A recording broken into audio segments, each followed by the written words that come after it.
من الشیطان الرجیم بسم اللہ الرحمن الرحیم الحمد للہ رب العالمین والصلاة والسلام علی اشرف الانبیاء والمرسلین وخاتم النبیین مولانا مقتدانا وہادینا وسیدنا ابی القاسم محمد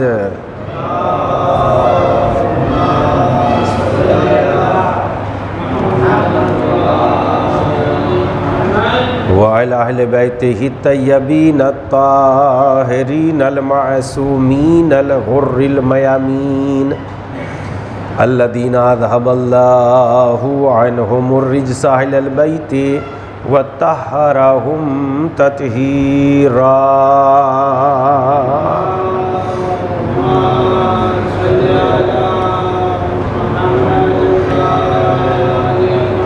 اما بعد فقد قال اللہ الحکیم فی کتابہ الکریم وہو اصدق الصادقین وقولہ الحق۔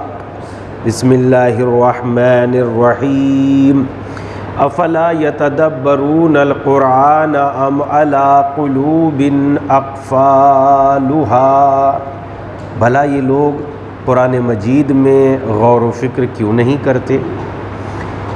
کیا یہ سوچتے سمجھتے نہیں ہے یا ان کے دلوں پر تالے پڑے ہوئے ہیں؟ اس آیہ کریمہ کے ذیل میں سورہ مبارکہ واقعہ کی خصوصیات اور مختصر توضیح یا تفسیر آپ کی خدمت میں پیش کرنے کی کوشش کر رہے ہیں، سعادت حاصل کر رہے ہیں۔ اس سورہ مبارکہ میں یہ یقین دلایا ہے کہ قیامت آئے گی، اور قرآن کے خصوصیات میں سے ایک بات یہ بھی ہے کہ جس سورے میں جن باتوں کا تذکرہ کیا گیا ہے وہ سورے ان خصوصیات رکھتے ہیں۔ مثلا جیسے سورہ واقعہ میں نعمتوں کا تذکرہ کیا گیا ہے بہت زیادہ، تو اگر آپ اس سورے کی تلاوت کریں گے ہر نماز کے بعد یا ہر شب کے بعد یا شب جمعہ میں یا کبھی آپ کو موقع مل جائے تب، اس سے رزق میں بہت زیادہ برکت ہوگی۔ بالکل ابتدا میں یہ بات بتا دی تھی کہ عبداللہ بن مسعود کے پاس جب عثمان بن عفان آئے تو انہوں نے کہا کہ تم بیمار ہو تو تمہارے لیے طبیب کا انتظام کر دوں، تو انہوں نے فرمایا کہ طبیب نے ہی مجھے بیمار کیا ہے، تم کیا طبیب کا انتظام کرو گے؟ کہ تم کس بات کے طلبگار ہو؟ کہ رحمت الہی کا طلبگار ہوں۔ کہ تمہارا دل کس چیز کو چاہتا ہے؟ کہ پروردگار عالم کی مشیت کو میرا دل طلب کرتا ہے اور اللہ کی عطا کا محتاج ہوں۔ تو اس لحاظ سے سورہ مبارکہ واقعہ یہ یقین دلا رہا ہے کہ قیامت آئے گی، اور کئی دلیلوں سے یہ بات پیش کی جا رہی ہے کہ تم کیسے انکار کر سکتے ہو کہ قیامت آئے گی اور تمہیں دوبارہ زندگی نہیں دی جائے گی۔ تم اس بات کا انکار کر ہی نہیں سکتے۔ اگر تم قرآن مجید میں غور کرو اور اپنی زندگیوں پر اگر دھیان دو تو تم دوبارہ زندہ ہونے کا انکار نہیں کر سکتے۔ تین گروہوں کو پیش کرتے ہوئے اصحاب الیمین، اصحاب الشمال اور اصحاب المقربون، یعنی السابقون السابقون، اور بات چل رہی ہے ان لوگوں کی جن کا نامہ اعمال ان کے بائیں ہاتھ میں ہوگا، جو بدقسمتی ہے۔ خوش قسمتی یہ ہے کہ نامہ اعمال دائیں ہاتھ میں ہو، اور یہ طے ہے کہ یہ امیدوں سے نہیں ہوگا کہ اے میرے پروردگار تو ایسا کر دینا، یہ نہیں ہو سکتا۔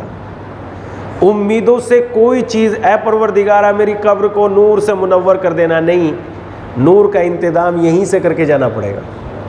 چراغ روشن ہوگا، بغیر لائٹ لیے ہوئے آپ کی مسجد نورانی نہیں ہو سکتی، آپ کو کیبل کا انتظام کرنا پڑے گا، لائٹ خانے تک کے تار بچھانے پڑیں گے۔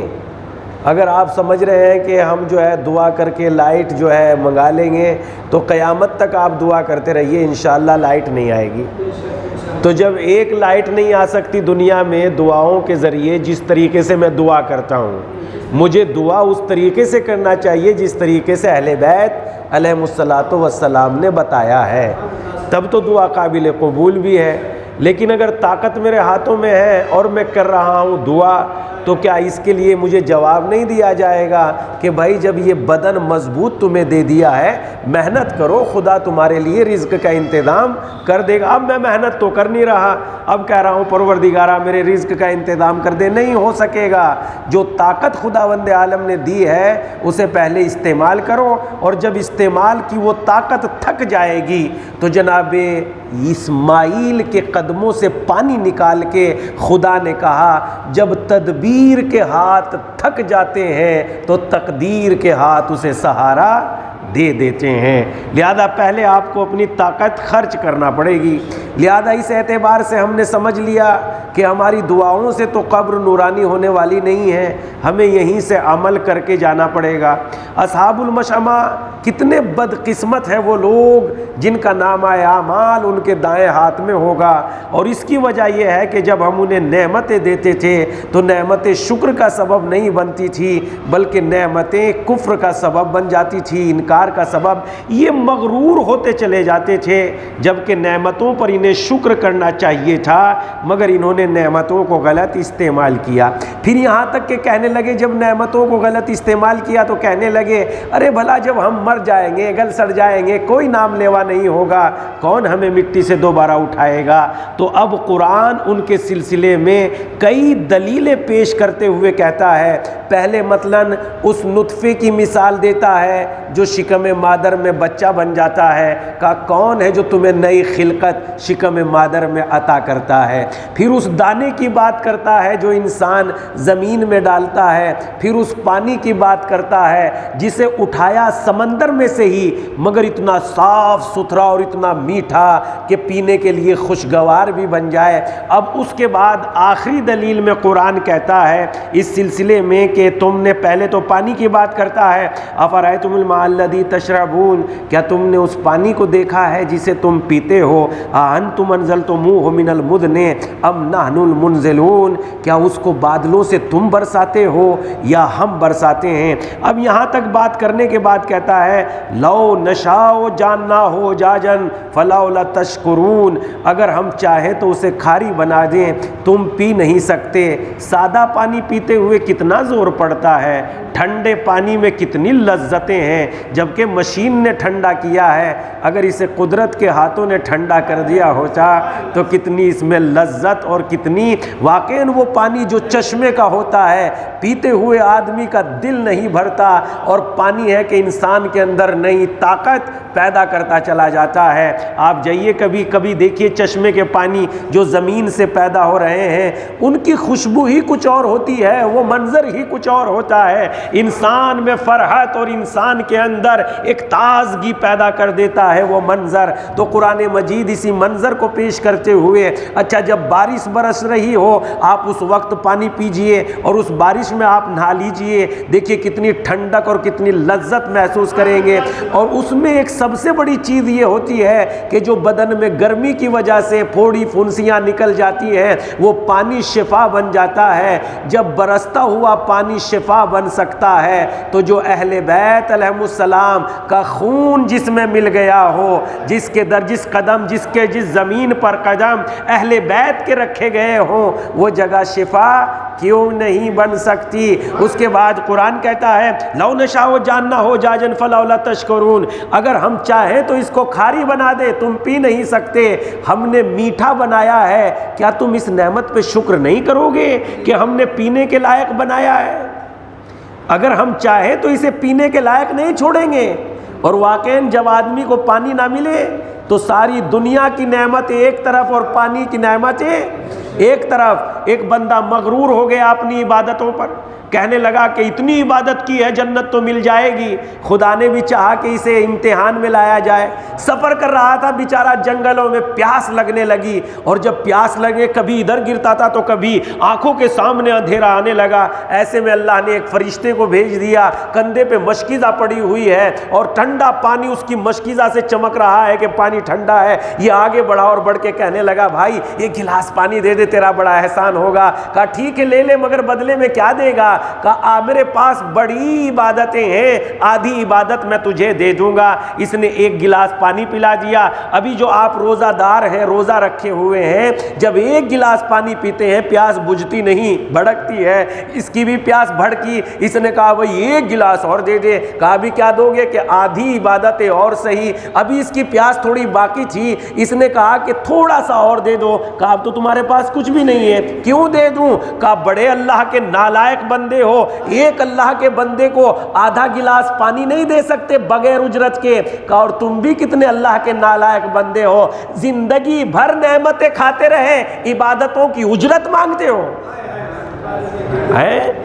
عبادتوں کی اجرت مانگتے ہو، کتنے اللہ کے نالائق بندے ہو۔ تو ایک پانی، یہی قرآن کہہ رہا ہے لو نشاء جعلناہ اجاجا فلولا تشکرون، اگر ہم چاہیں تو اس پانی کو کھاری بنا دیں، تم پی نہیں سکتے ایسا بنا دیں، تو ہم نے میٹھا بنایا ہے، تو اس نعمت پہ تمہیں شکر کرنا چاہیے کہ نہیں کرنا چاہیے کہ ہم نے اسے پینے کے لائق بنا دیا۔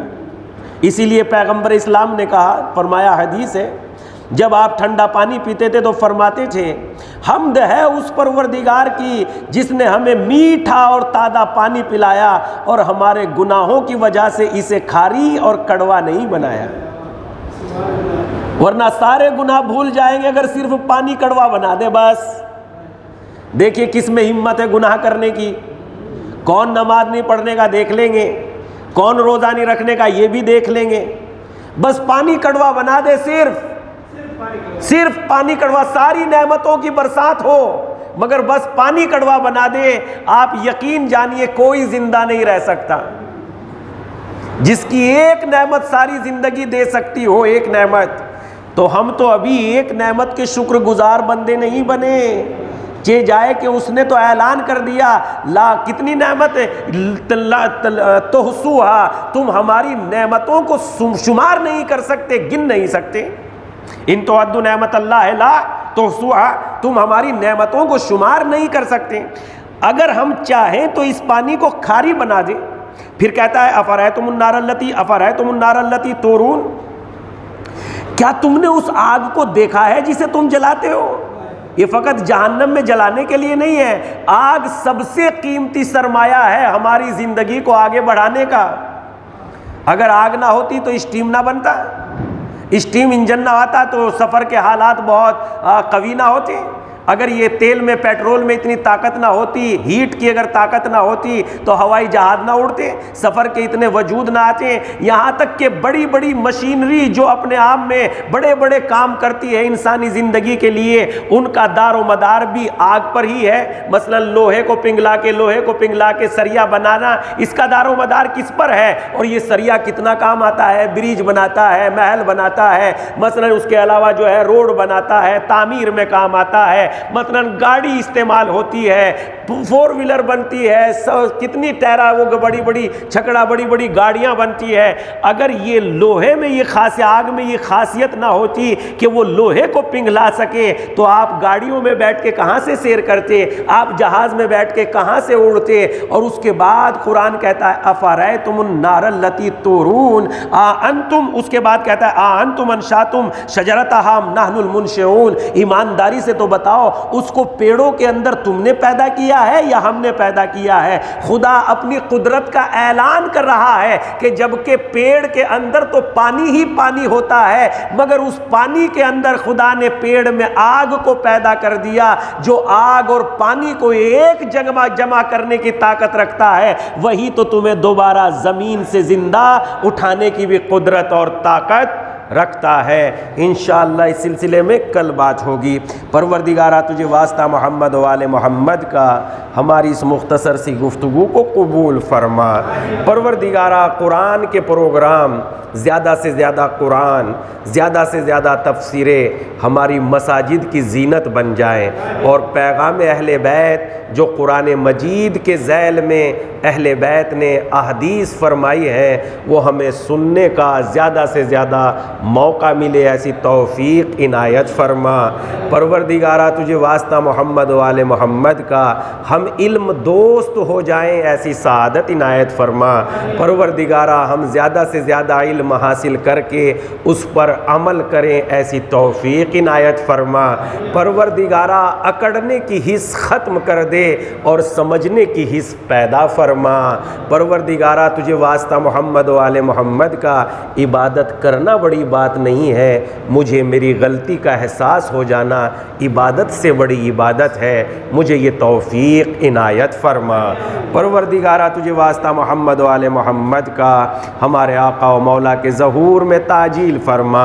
پروردگارہ ہماری تو کوئی حیثیت نہیں ہے مگر ہم تیرے رسول کے اہل بیت کا واسطہ دیتے ہیں، اپنے امام زمانہ کا واسطہ دیتے ہیں۔ پروردگارہ ان کے وسیلے میں اس مصیبت سے ہم سب کو نجات عنایت فرما۔ ربنا تقبل منا انک انت السمیع العلیم۔ ایک مرتبہ سورہ حمد اور 3 مرتبہ سورہ توحید کی تلاوت فرما کر تمام مومن مومنات کی ارواح کو ایصال فرما دیجئے۔ بسم اللہ الرحمن الرحیم۔